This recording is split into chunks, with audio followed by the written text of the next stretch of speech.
নগর। বর্তমান বাগদাদ হচ্ছে সেই বাবেল নগরী। আর বাবেল সম্পর্কে আল কোরআনে কিন্তু আয়াত আছে। এই নগরীতে প্রায় 4014 বছর আগে একটা ফুটফুটে সুন্দর শিশু জন্ম নেয়।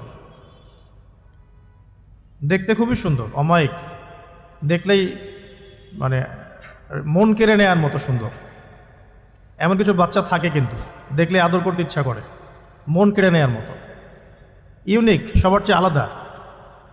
এবং জন্ম নিয়েছে সে এমন একটা পরিবারে, যেই পরিবার তৎকালীন সময়কার যে জালেম শাসক নমরুদ, তার প্রধান পুরোহিত, তার নাম আজার।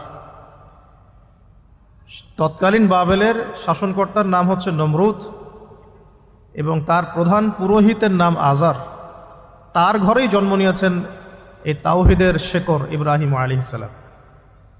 আল্লাহ পাকের কি মানে